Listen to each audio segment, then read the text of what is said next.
everyone? It is Friday. You made it. You made it through the week. It's July. We're over halfway through the year. Welcome back to Friday Live with Lauren. If it's your first time joining us, this is the show where you learn, laugh, and level up. I always bring on some fabulous guests, and today I'm so excited to bring on Brendan Short from Groundswell. He is going to give us some massive tips about AI and prospecting and sales, and I'm so excited. I'm going to bring Brendan up and let him give us a little introduction. What's up, Brendan? What's up, Lauren? How you doing? I'm so excited to have you here on the show. Everybody, if you are not already following Brendan, go follow Brendan right now. What are you doing with your life? He's all over LinkedIn lately. And if you're following and watching along right now, comment and tell us where you're from while Brendan gives us a little, a little introduction. Sweet. Thank you. Yeah, so I'm Brendan. I'm the CEO and co-founder of Groundswell.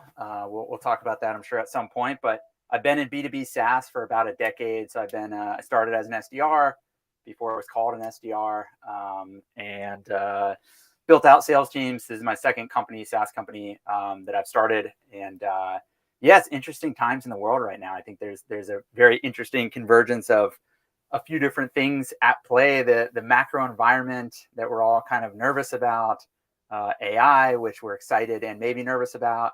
And so, yeah, it's an interesting time to be building and selling software. So excited to get into it with you today. I'm so excited. It's definitely an interesting time. And AI is one of those things that a lot of people are really for it or really against it right now. I made a poll before the show this week about, are you into AI? Do you care? And I was shocked with the amount of people and their job titles who didn't care about AI. By the way, y'all, if you vote on my polls, I'm the only one who can see it. I'm not going to go tell anybody your secrets, but I was pretty shocked at the amount of people in sales who are sleeping on AI. So I was so excited to have you on today and to really get into it. We've got some people joining us. Let's say hello to Jess. Thanks for tuning in, Jess. Forrest, let's go. We got Tom Slocum in the house, the cold call king. He's also doing like a cold email battle royale thing. Tom, I hope you win. Hi Kylie. Chris, what's up, Chris? Chris is our lucky winner. He's won on the show a few times, some giveaways. Sharon's tuning in again. What's up? It is stupendous. I hope you have a lovely day. We got London in the house, Nashville, Katie Penner from Sendoso. What's up? We love Sendoso. Kelsey's in the house from Jacksonville. My husband's here. What's up, babe? Mark and Bree. All right, we're going to get into some topics. Thanks for tuning in, y'all. We have a lot to talk about. We have never had this many topics on the show at once. So if you're here right now, do me a favor and share the show so other people can learn as well. And let's jump right into it. So, Brendan, you're going to lead us off. Let's go. What is product-led sales?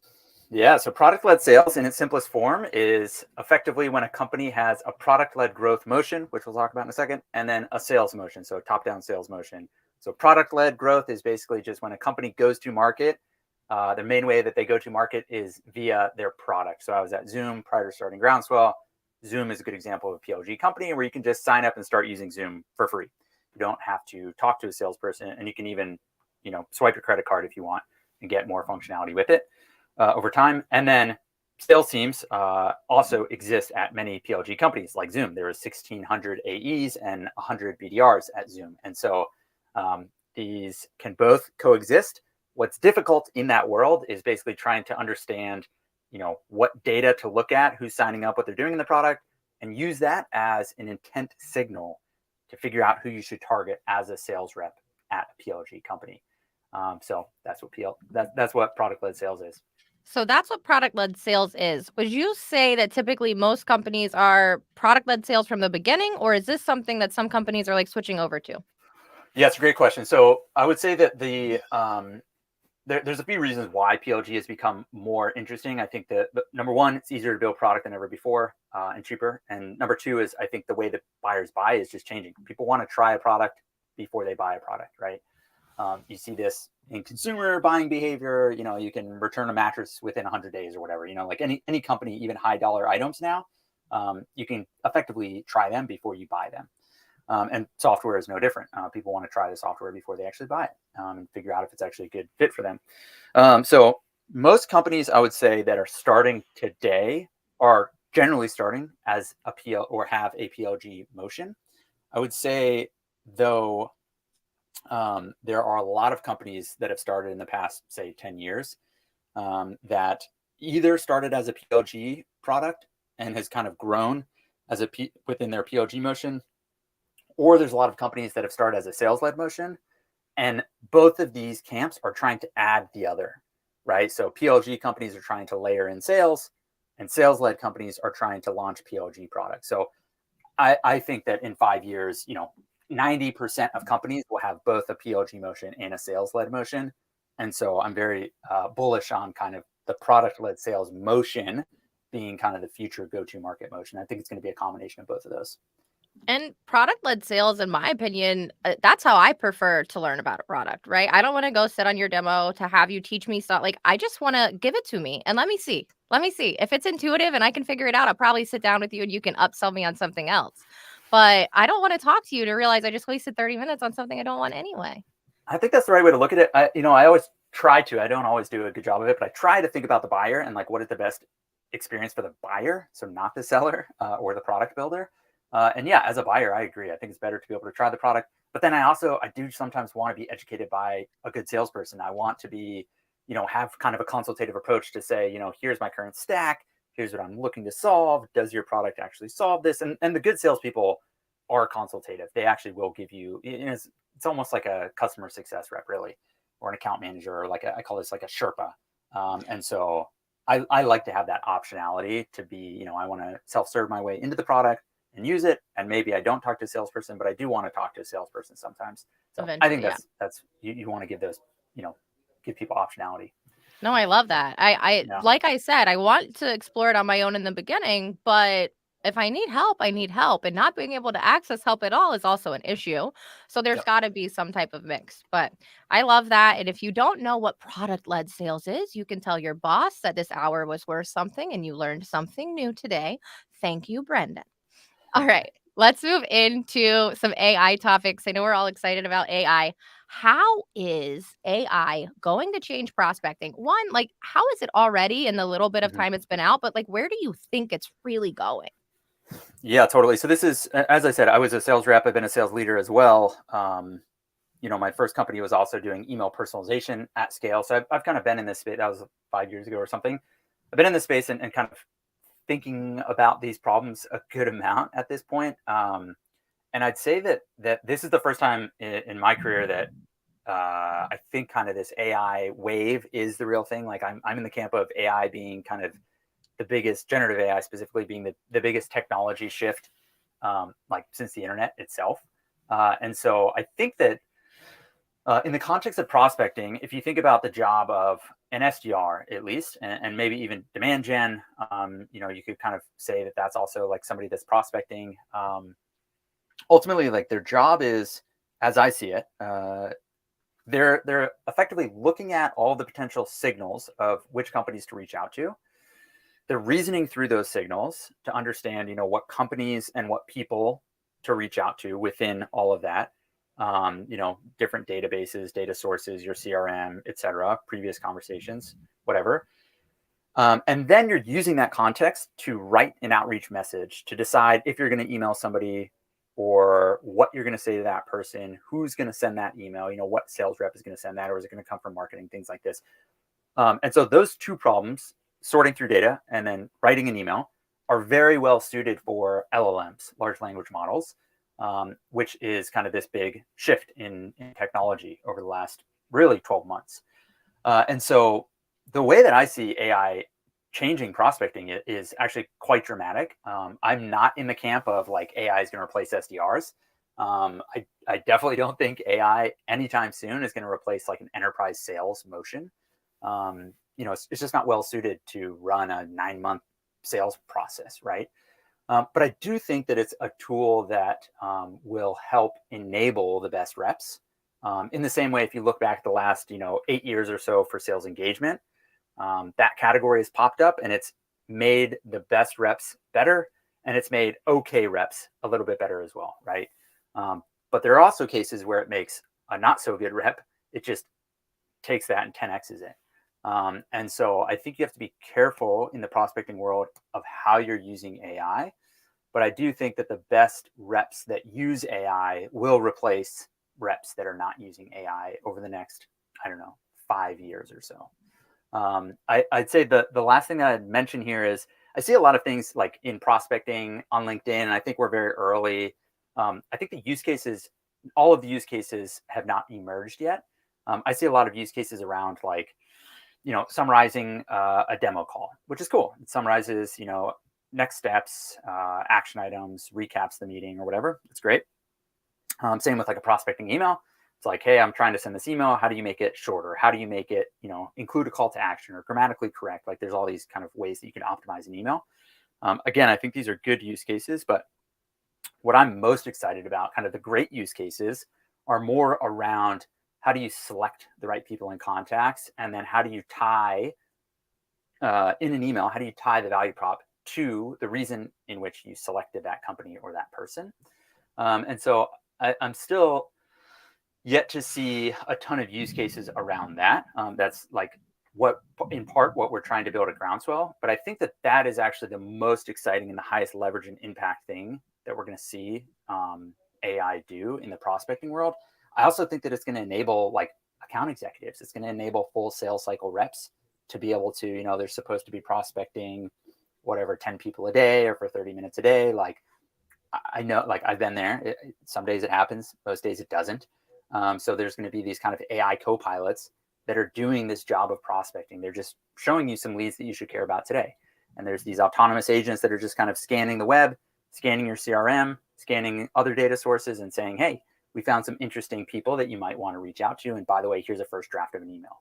Right. And so I think that's kind of the world that we're going into. And again, in that world, you're not replacing the rep. You're actually a tool that's enabling them to do their job better. 100%. 100%. I tell SDRs and AEs all the time, AI will not replace you, but an SDR or an AE who knows how to use AI very well most likely will if you're not willing to get on board, because it will be something that will help you be more efficient in the long run. We do have a question. Do you see AI optimizing who the reps are targeting, or is it speeding them up by performing remedial tasks? Yeah, it's a great question. So I would say it's a little bit of both. I think both of those will happen. I think the AI helping you do these kind of menial tasks. I think a lot of companies are starting to do this. Companies in kind of the sales tech space. So Apollo and SalesLoft and Outreach, Gong, Clary, like all of these, Zoom Info, like all of these companies are already starting to think about how do we, again, like automate an email based off of a 30-minute call that they had, right?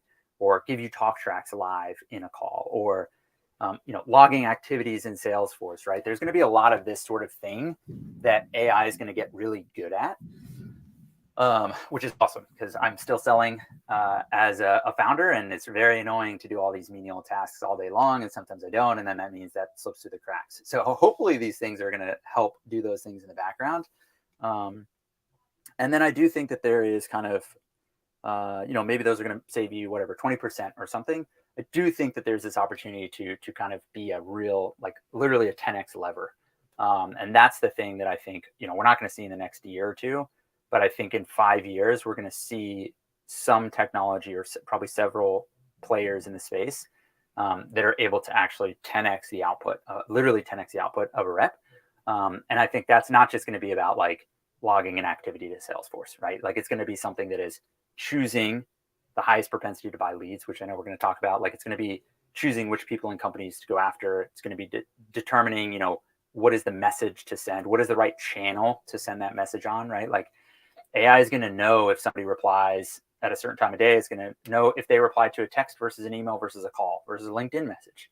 And so I think there's a bunch of really cool use cases. Again, I think a lot of this is yet to emerge, but I'm very excited about this. And I think it's going to up-level the profession altogether. So you're saying that my trick of my quad tap of hitting people on 4 different channels within 5 minutes is going to be gone because AI is just going to tell me the one to pick and I won't have to do that anymore. I think so, actually. Literally, I think so. I mean, today, the way that it works is, yeah, you quad tap somebody across the 4 channels, and like because we don't know which channel they're going to go for, and so you're like, all right, I'll hit them on all these channels. Again, going back to the buyer experience, like I said, really not a great experience as a buyer to get a call, an email, a text, and a LinkedIn message. Like once I responded to one of those, like, we're good. You don't need to keep reaching out to me.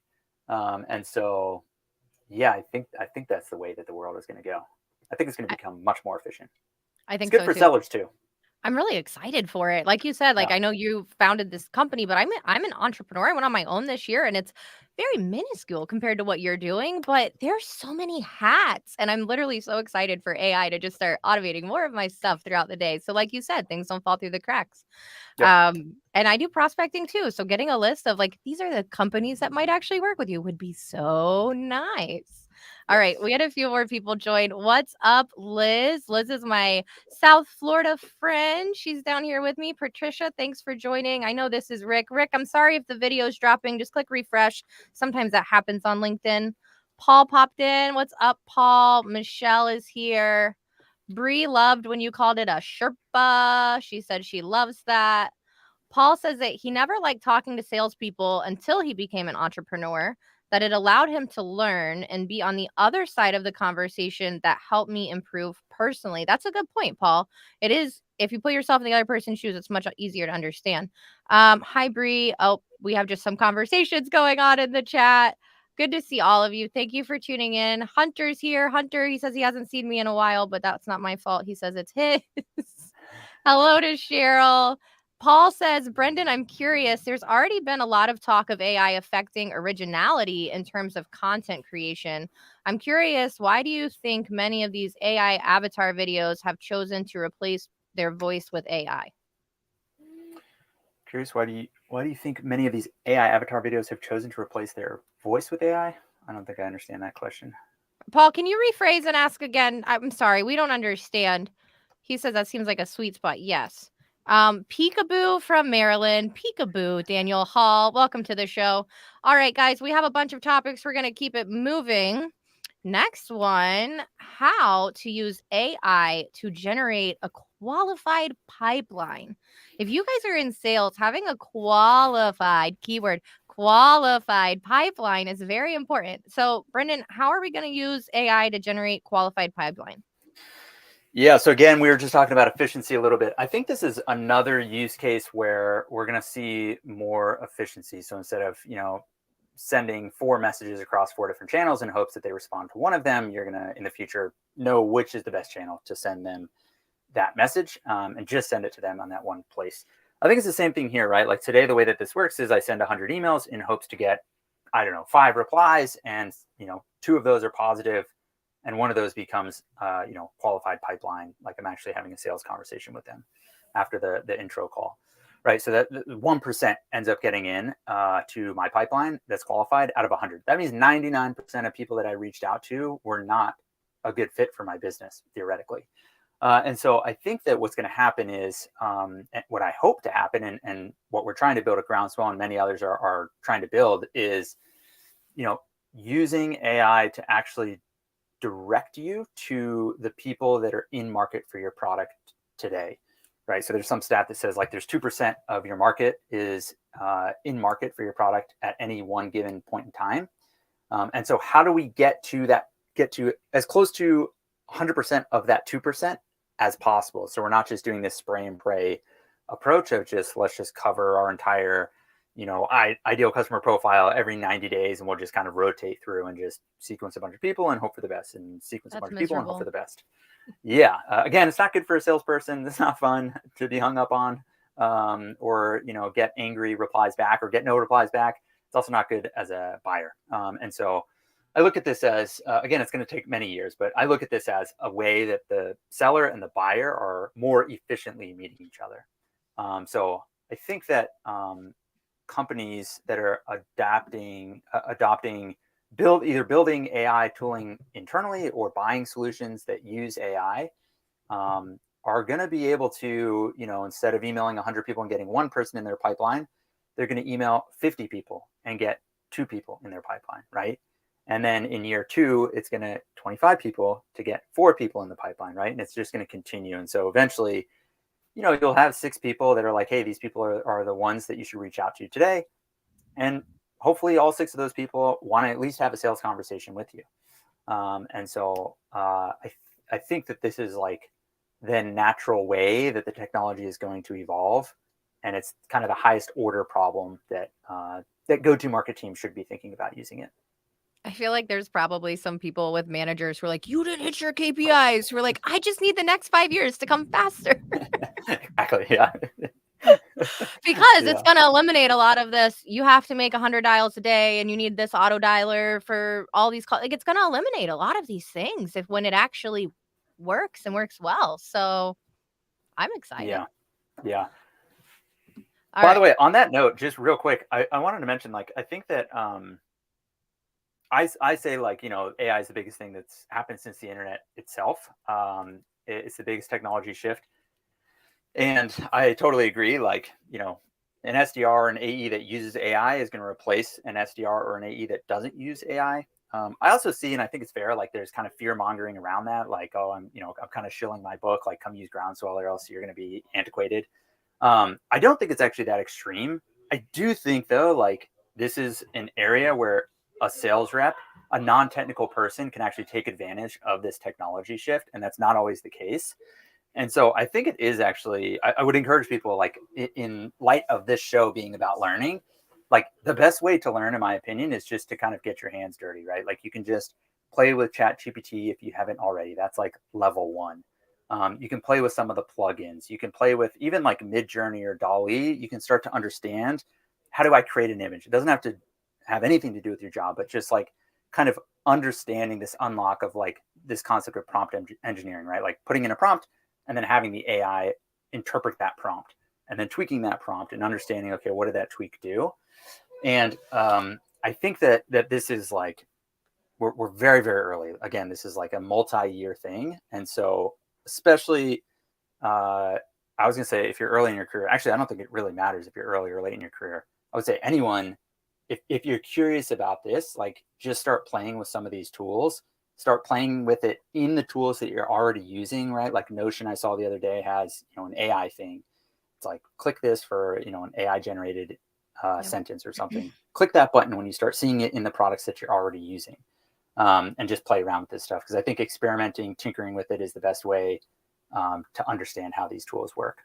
Okay, so I have to say I love that idea because there's a lot of people who don't even wanna really open Chat GPT and experiment that way, but every day I'm in Apollo, there's a new AI option. Every day I use TextBlaze, there's an AI option. There's options now in the tools you already use, so definitely check that out, people. If you want to experiment and just kind of dip your toes in the shallow end, you don't have to dive off the deep end, right? You can just test it out a little bit, and it can be fun. I think the first time I ever created an image, I asked for it to show me Batman dunking a chocolate chip cookie in milk.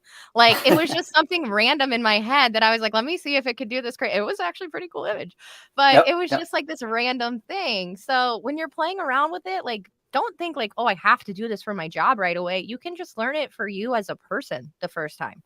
So, don't sweat it. Just be open to it, I guess, is kind of what I want to say about it, is be open to the idea of AI. I definitely had a conversation on LinkedIn with someone who was like, "I can't believe you recommend they use AI for that."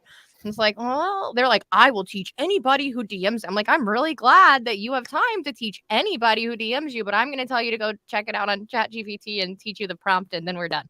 So Yep. y'all, it can be quick and it can be easy. And there's also a lot of people who want to teach you. This could be something great to connect with other people on LinkedIn about. I'm sure if I have a question, I could message Brendan and from any point here on out, and he'd be like, "Here you go. I like this is what you do." So you can learn about this stuff with your fellow peers that you've met on LinkedIn. Please don't just connect with people you know on LinkedIn. You'll never meet anybody really interesting and do fun stuff like this. So let's move on to our next topic. We still have 4 more topics, y'all, and a halfway video. All right, how to activate your data. All right, guys. When Brendan first sent me this topic, I was like, I don't really know what you meant. And he sent this whole explanation. So I'm gonna let Brendan come up and tell us, how do you activate your data? Yeah, so this is a little bit more for like kind of, I would say, operators. You could do it as an SDR and AE as a rep, but this is, I would say, more relevant for a sales leader, or a rev op, somebody in sales ops or marketing ops. I think that we're at an interesting time where we have all this data, and I think more data generally is a good thing for a business, right? The more data you have, the more interesting things you can do. But you want to actually do something with this data, right? And so a, a simple example of this is in your own CRM, right? If you're using Salesforce or HubSpot or something, you probably have a lot of data in there that you're not actually doing anything with today. You're not activating that data. And so what I mean by that is, in the traditional sense, what you might do is you might have a report, right, that shows, close lost deals from last year. And maybe the reason that they didn't move forward is because it was just bad timing, right? So these are older deals. They had some level of intent. There was a sales opportunity last year that didn't move forward, but it was just because of timing. There's no other reason. So it's probably a good time to try to go re-engage with them, right? And so um, that's an example of, like, you can run a simple report in Salesforce. You could hopefully, look at that on a weekly or quarterly basis or whatever.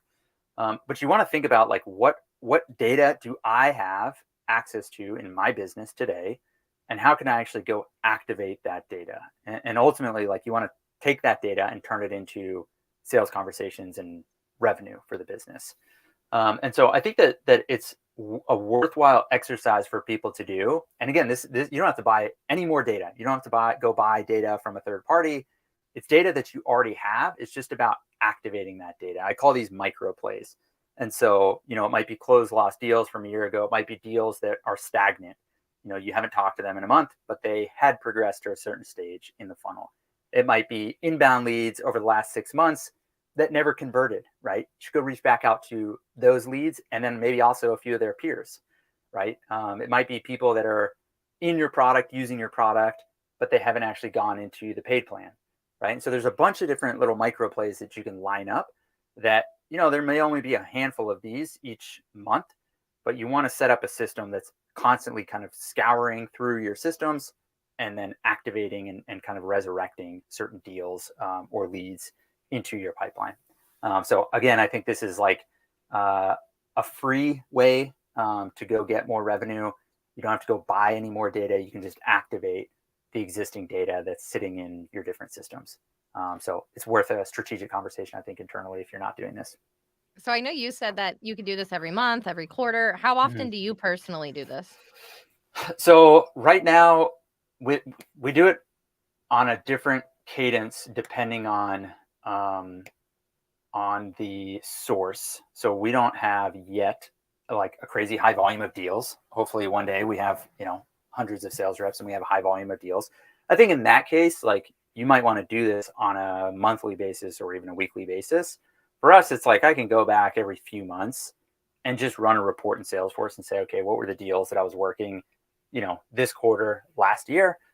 There's 50 deals. Cool. Let me go just pick my way through those or reach out to those 50 people and see if any of them, it's worth a conversation again. And then ultimately, like, you do want to automate this, right? So, like, there should be a system, or working towards a system where, a closed loss deal, using that same example again, eventually it's like you want those just to automatically bubble up to you in an automated report every Thursday at noon. And you can do this very easily in Salesforce as one example. Or better yet, just automatically add them into, your sequencing tool like Apollo with a pre-generated email. And then I just log in whenever that happens, whether it's been, 6 months or 12 months, whatever that time period is. And I've got a few people in there with a pre-generated sequence. And I'm like, okay, cool. Yeah, I forgot about that deal. I should send that email. And you literally just hit send because Perfect.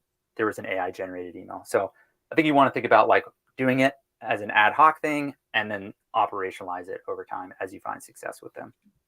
Love it. All right, we had a few more questions. Let me get back. We had a number of things come in. Mm.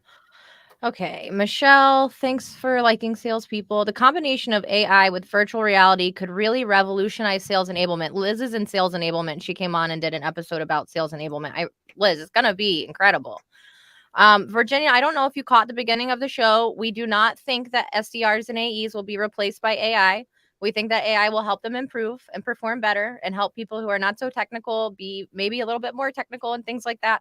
But we did go over all of this at the beginning of the show. Anything else you want to say about that, Brendan? No, yeah, totally. Just Okay. reiterate. Yeah, AI Okay. is Yeah. good for salespeople, not bad. It's good for you. It's going to help you. The only way it's going to be bad for you is if you say it doesn't exist. And I don't know what it is, in my opinion.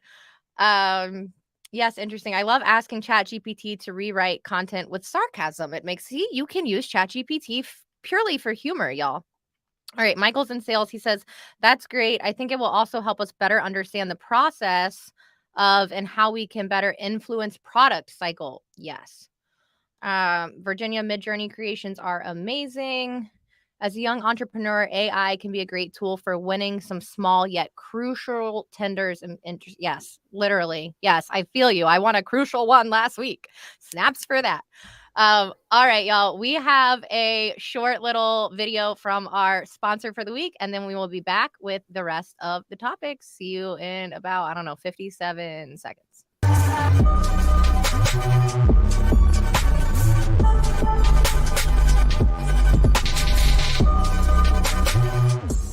69% of people say they'd prefer to learn about a product or service by watching a video compared to just 18% for text-based reviews. Video testimonials stem from something every company seeks out: trust. So how complicated is it to get video testimonials? With Producify, it's actually easier than you think. Our virtual producers can capture your testimonials from anywhere. Create your company video testimonial today with Producify.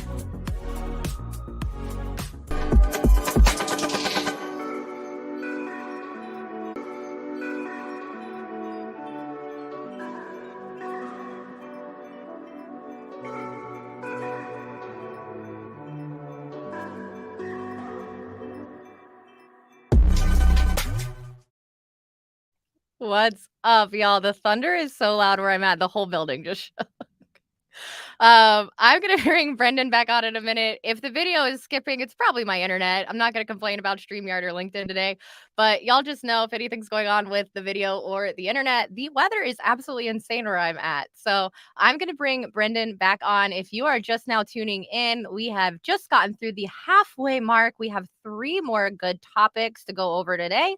Lots for salespeople. Come listen, come learn, come laugh, and level up. Let's get Brendan back up here. What's up? What's up? Hey, All hey. right.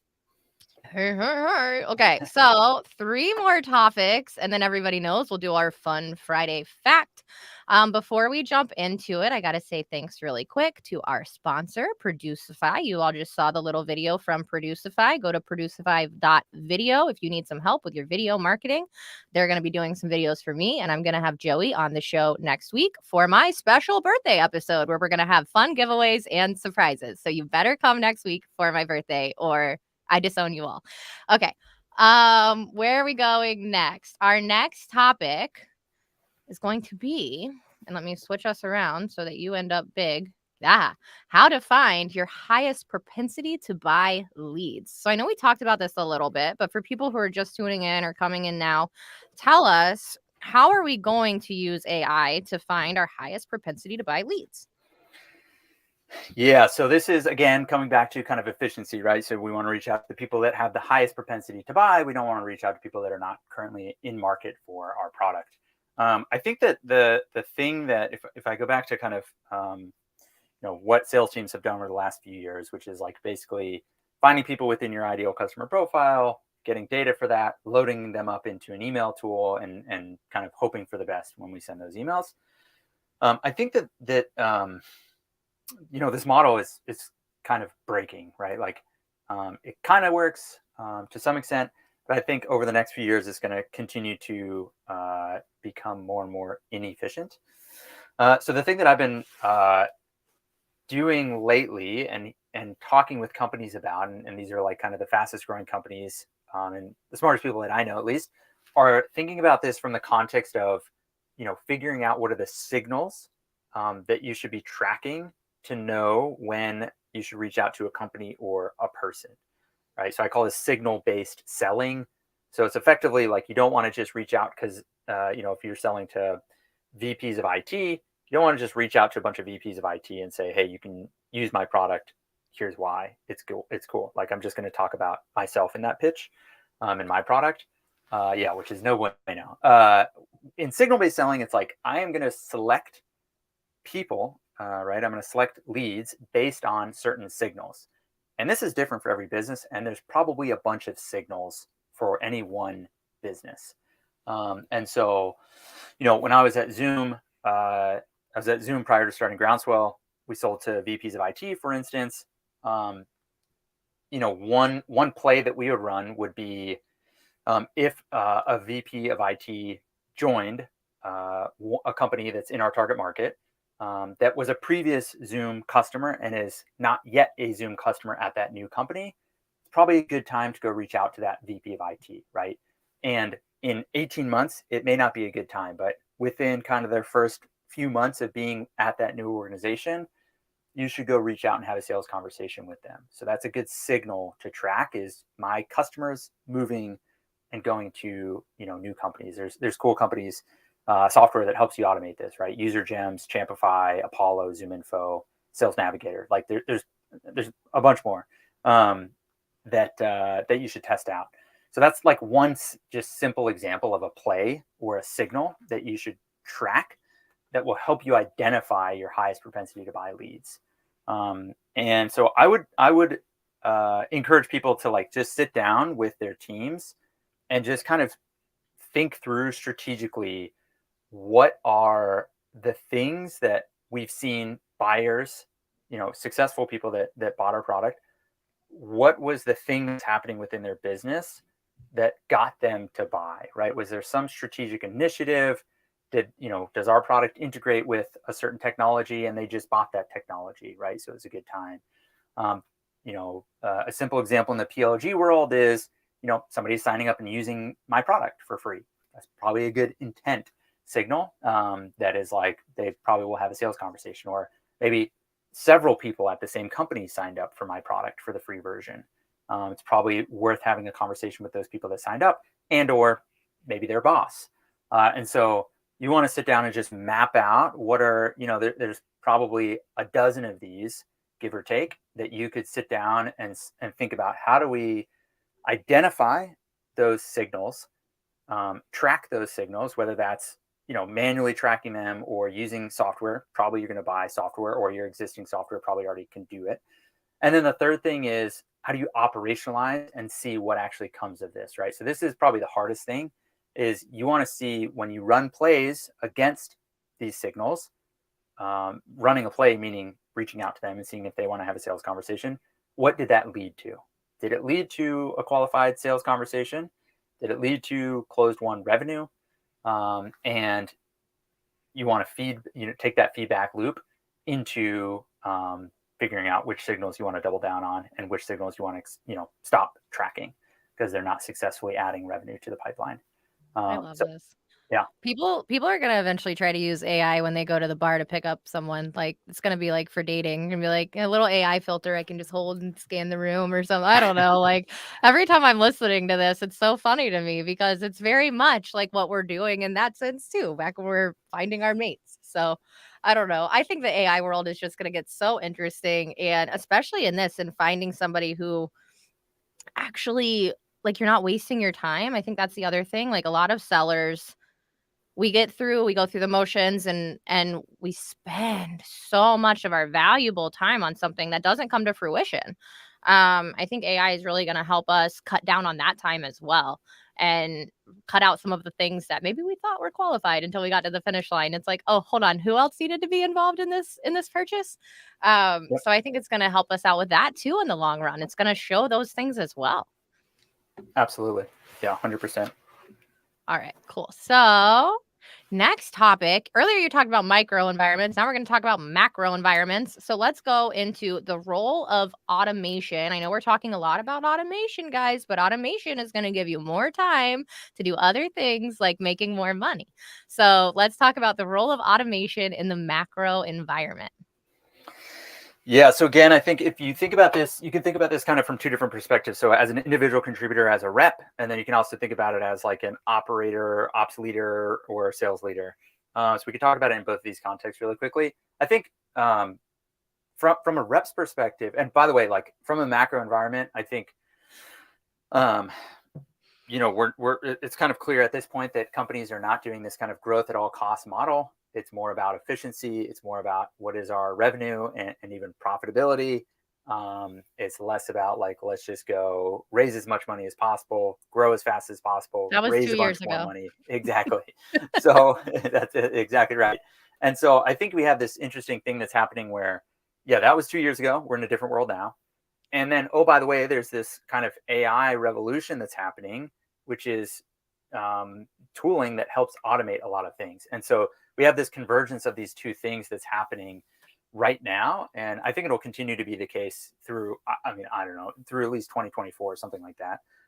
And so I think it's worth spending time trying to figure out how you can automate certain things as a rep, as an individual contributor, and as a business, as a sales org, kind of at large. And so I think that as a rep, like, again, I think that a lot of this stuff is already in the tools that you're probably already using, and or there's a bunch of free tools out there that you can start using, right? So whether that's call recording, note taking, companies like Scratchpad that can log activities into Salesforce for you a lot faster.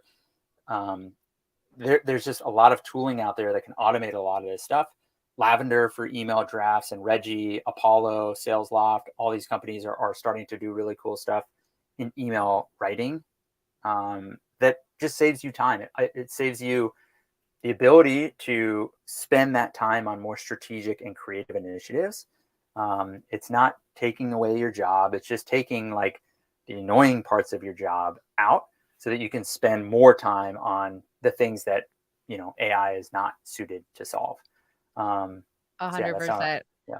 I've been using Novacy. Have you heard of Novacy? No, I need So to check them out. I've been using Novacy as like my meeting note taker, but it reads body language, which is what I like. And it's really saving me time in meetings with potential clients because I'm seeing the moment what I said, what triggered them, why they were upset. And then I can pinpoint throughout the call if the call was even worth a follow-up. I can tell by the end of the call with the summary of, okay, they were actually engaged with this call, or no, they really weren't engaged, and then maybe they go to my back burner. Hmm. And it's one of the newest AI tool. I just posted about it the other day. I'm not even like working with them. I really like it because it's really cool to have a conversation with somebody, and the moment that price comes up, that little red bar spikes, and I'm like, okay, that's a trigger for you.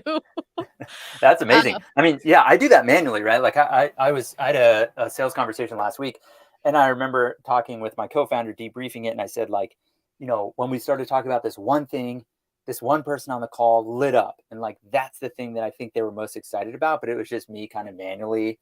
I happened to notice their little square in the Zoom, call with right. 6 other people in it. That's dope. That there's Oh, something that's it's going to be been able to capture incredible that for me. automatically.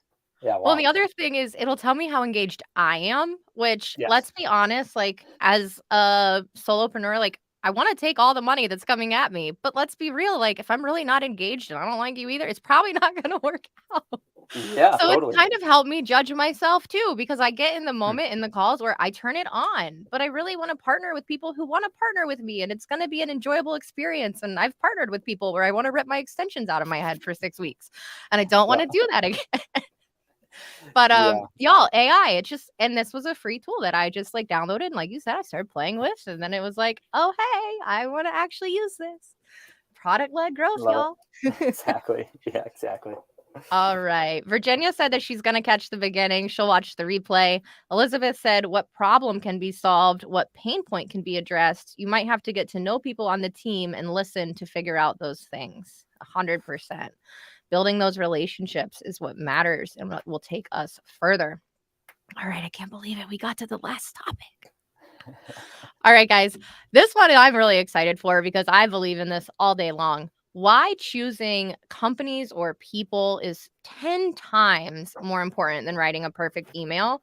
I love lavender. Everybody knows I love lavender. I got 99 problems, but an email ain't one. But y'all, the perfect email doesn't exist. I don't care what lavender says. I don't care. Sorry. Sue me. Um, Please don't sue me, Lavender. I love you guys. But Brendan, why is choosing companies or people so much more important than trying to perfect an email? Yeah. So this is maybe like a controversial take that I have, maybe not, but I think that it's 10 times, literally 10 times more important than writing a perfect email. And um, I think that I'll give you an example. So I was recently, uh, or a little while ago, I was looking for like a SOC 2 compliance software, right? So it's to make our business SOC 2 compliant, whatever. specific software that we wanted. There's a bunch of great vendors in the space. I was talking to a few vendors, and it's basically mid-cycle in this vendor conversation, in choosing one of these 3 vendors. And one of these vendors, an SDR, happened to reach out to me at the right time, and they just cold emailed me. It was a 4th vendor that I'd never talked with, and there's a templated email, nothing special. It just said, "Here's what we do. If you ever want to have a conversation, let me know." And I replied and said, "Actually, I'm looking for software like this right now. Let's chat." And I didn't end up going with that provider, but they were in the conversation, that they definitely would not have been in that conversation had they not reached out to me within that kind of 60-day period. And now I'm locked into that, the vendor that I did go forward with. I'm locked into that vendor for at least a year, and probably for several years. Like it's a pretty sticky product. I probably won't leave. And so if in 6 months, another vendor in that space reaches out to me and mentions common connections and mentions like, "Oh, I, live in Austin and I see that you're there," and has like kind of a personal touch, and it's short and sweet. It talks about I don't know, whatever, a LinkedIn post of mine, and it references that and ties that back to their value prop. Like it really doesn't matter how perfect, even if that's like a perfect 10 out of 10 email, it won't matter because I'm not in market for their product. There's literally no email that's going to get me to have a sales conversation with them, and definitely not to buy their software. And so I think this just paints the picture that like you really want to be focused on finding the people that are in market for your product today. Again, there's 2% of companies are currently in market for your product on average for your product at any given point in time. You want to find those 2% of companies, right? And so I think you should spend 10 times more of your time figuring out which companies and which people to go after compared to writing an email. And I'm not saying you shouldn't personalize emails, because you definitely should. I'm not saying you should just load up a sequencer and mass spam people with templated emails. I'm not saying that by any means. You should also personalize and make these emails relevant and make them short and sweet and all that good stuff. But you should spend a lot more time, in my opinion, finding people and companies that are in market. And so this goes back to kind of the signal-based selling, figuring out what are the signals that matter for your business. How do you identify those signals?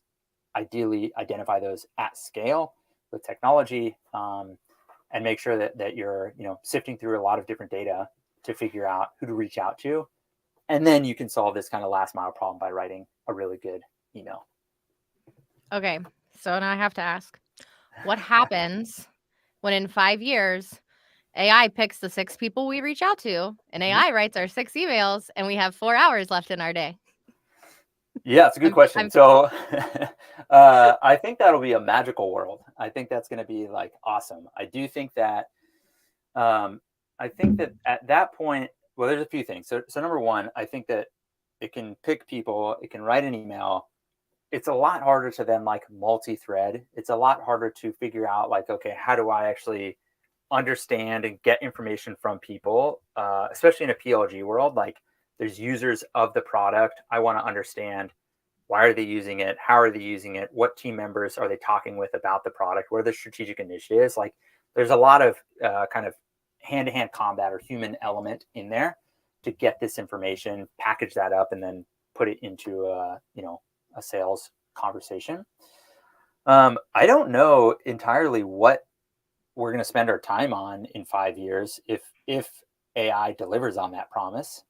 And I do think it's inevitable. I think it's a matter of, when, not if.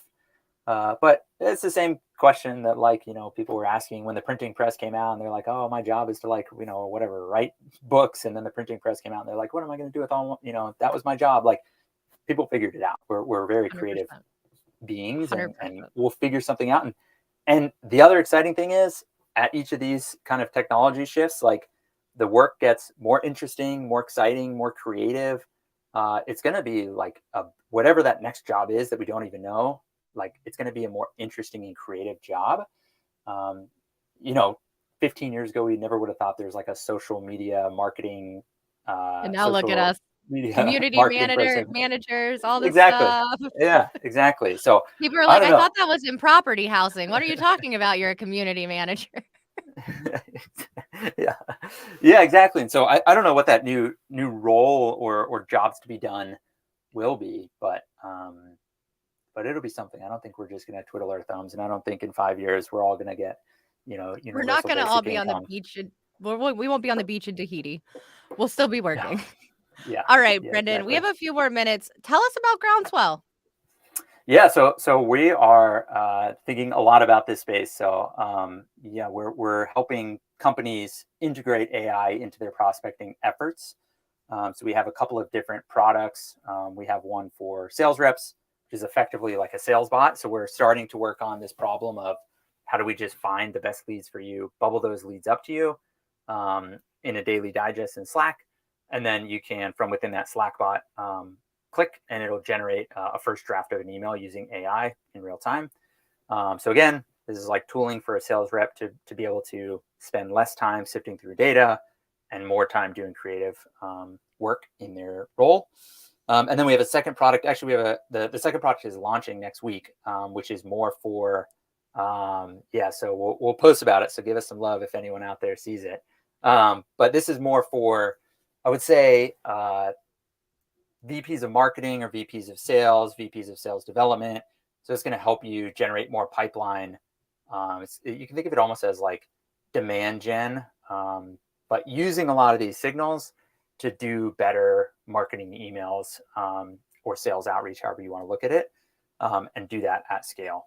So that's a little bit more of a, if you're a sales leader or an ops leader, you should check that out. And then yeah, the product that we have live right now is called Copilot for Prospecting. So you can check that out at Groundswell. And yeah, sign up. And I'd also say, like, if people are interested in, how to use AI in their go-to market motion or in their tech stack, like, I love talking about this stuff. I'm happy to just jam with people on it, even outside of the context of Groundswell. He means it, y'all. I didn't know him when I reached out to him to come on the show. It was just like, hey. So he will chat with you about anything you want to chat with AI related. Okay, Brendan, I gave you Yes. a warning. I don't give many people a warning. So I hope you had some time to think. Tell us all, what is your fun Friday fact? All right. So I figured, since we're talking about AI and talking about tools using AI, I took the opportunity to ask ChatGPT a fun fact. So I hope that's all right, and I'm not cheating Oh, here. I love it. So I asked what the funnest fact you have for me is. So according to AI, this is the funnest fact they have. So I'm just going to read this verbatim if that's cool. It's not too long. Yeah, do it. All right. So this fun fact is, I didn't know this. So one fun fact is that honey never spoils. Archaeologists have discovered pots of honey in ancient Egyptian tombs that are over 3,000 years old and still perfectly edible. The reason behind this remarkable preservation is the low moisture content and acidic pH of honey, which create an inhospitable environment for bacteria and other microorganisms. So if you ever come across a jar of honey that's been sitting in your pantry for years, rest assured that it's still safe to enjoy. Okay. Hey, I love that. We just we're It's totally not on bad. topic for the Fun Friday fact. All right, y'all. My Fun Friday fact for the day. One, it is my oldest sister's birthday. But my Fun Friday fact is that my sister has zero social media whatsoever. Does anybody have family with absolutely none? Like, even my parents have social media. My oldest sister has none whatsoever. I cannot wish her a happy birthday anywhere, but I'm going to make someone show her this. So happy birthday, Stephanie. This one's for you. Love you so much. And y'all, with that, this was a fun show. Thanks for coming on, Brendan. I really appreciate it. Thanks for having me, Lauren. I had a blast. Of course. All right, we got a few final comments. Virginia says tools such as email tools are to help you do the work, not do all the work. Exactly. That's why AI will never fully replace us, Virginia. And Liz says it gives you more time to make human connection to take the lead to the next level because now you will have triple the amount of qualified leads. And Virginia also said, great info today. So they liked the show. Great job, Brendan. Y'all come back next week for the birthday episode. It's going to be a lot of fun. I will have some surprises for you all. You have to come in and check it out. We're going to give away a Belkin iPhone mag stand that holds your iPhone on your MacBook. Produceify is going to give that away next week. We might have some other prizes. So come and watch the show. And y'all, this was fun. We'll see you next week. Have a great weekend. Bye.